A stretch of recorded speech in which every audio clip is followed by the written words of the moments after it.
8 مارچ یعنی کہ خواتین مارچ، اس دن وہ نام نہاد بلکہ نیم ناخواندہ پڑھی لکھی جہل لیڈیز باہر نکلیں گی، جو بہت زیادہ نعرے بلند کریں گی، جو باپ سے، بھائی سے، شوہر سے، بیٹے سے آزادی چاہتی ہیں، اور ایک بہت گھٹیا مشہور فقرہ کہ میرا جسم میری مرضی۔ لیکن آج میں چند کویسچن کروں گی اپنے آپ سے، سامنے والوں سے۔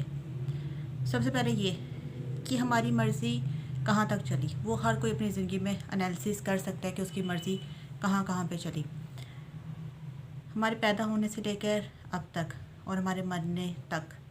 بعد میں کیا معاملات ہیں وہ تو اللہ ہی جانتا ہے۔ کیا ہم اپنی مرضی سے پیدا ہوئے؟ کیا ہم نے اپنی مرضی سے وہ گھرانہ سلیکٹ کیا کہ جہاں پہ ہم پیدا ہونا چاہتے تھے؟ کیا ہم نے اپنی مرضی سے اپنے والدین سلیکٹ کیے، یا ہم اپنی مرضی سے اس مذہب میں یا جو دوسرے مذہب ہیں ان میں پیدا ہوئے؟ کیا ہمارا بچپن ہماری مرضی سے گزرا؟ جو کچھ ہم بچپن میں شرارتیں کرنا چاہتے تھے کیا وہ ہم لوگ کر پائے؟ ہماری اسٹڈی، ہماری شادی، کیریئر، بچے، بیماری، صحت، ان چیزوں کو لے کے ہم نے کہاں تک اپنی مرضیاں چلائی ہیں؟ ہم مسلمان گھرانے میں پیدا ہوئے، اس میں ہمارا کوئی کمال نہیں، یہ اللہ کا احسان ہے۔ ہم امتی ہیں نبی کریم صلی اللہ علیہ وسلم کے، اس میں ہمارا کوئی کرم نہیں ہے، یہ اللہ کا کرم اور احسان ہے۔ ہمارا مذہب اسلام ہے، ہمارا اللہ جو پوری کائنات کو تخلیق کرنے والا ہے وہ ہمارا رب ہے، یہ اللہ کا احسان ہے، اس میں میرا، آپ کا، کسی کا کوئی عمل دخل نہیں ہے۔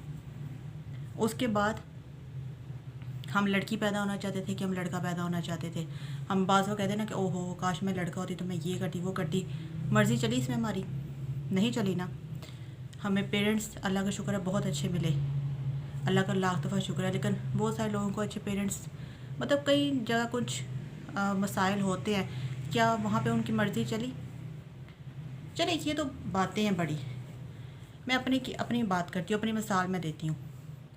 میرا جسم ہے، ٹھیک ہے نا، اللہ تعالیٰ نے مجھے الحمدللہ، اللہ کا کروڑ دفعہ شکر ہے، اللہ نے مجھے کمپلیٹ پیدا کیا، 2 آنکھیں دی، کان دیے، زبان، منہ، ہاتھ پاؤں سلامت ہے، اس میں میرا کوئی کرم نہیں ہے۔ اگر میں کوکنگ کرتی ہوں تو اس پہ اللہ کا احسان ہے، اللہ نے مجھے اتنی نعمتیں دیں، مجھے عقل دی، شعور دی، آنکھیں دیں تو میں نے کھانا بنایا، ورنہ میری کیا حیثیت تھی؟ اسی طرح میرے اندر ایک چیز میری کڈنی خراب ہو رہی تھی، ڈیمیج ہو رہی تھی، مجھے پتہ نہیں وہ کب سے خراب ہو رہی تھی، اوپر سے میں اپنے آپ کو ٹھیک رکھتی تھی کہ میں تو فٹ ہوں، لیکن جب اس کے اثرات باہر آئے تو کیا میں اپنے جسم پہ اپنی مرضی چلا سکی کہ نہیں یہ کیوں ہو رہی ہے، میری کڈنی کیوں خراب ہو رہی ہے، اس کو بالکل ٹھیک ہونا چاہیے؟ کیا میں اپنی مرضی چلا سکی؟ جب تک اللہ کا احسان کرم نہیں ہوا میں کچھ نہیں کر سکی۔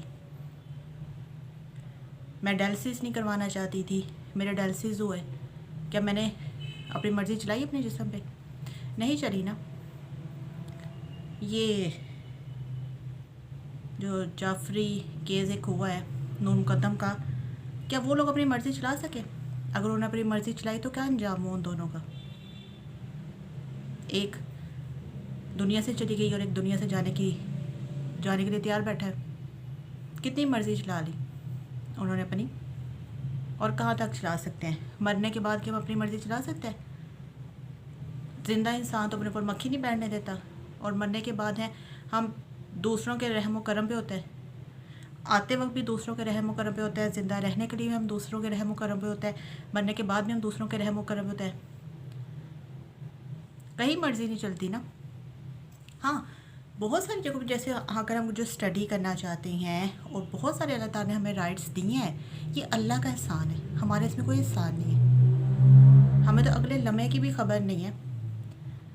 تو یہ جو کل لیڈیز نکلیں گی نا، اللہ ان کو ہدایت دے، اور اس وبا سے، اس کے جو اثرات پھر پوری دنیا پہ ہمارے ملک پر آتے ہیں، اس وبا سے، اس اثرات سے ہم سب کو اپنے حفظ و امان میں رکھے، آمین ثم آمین۔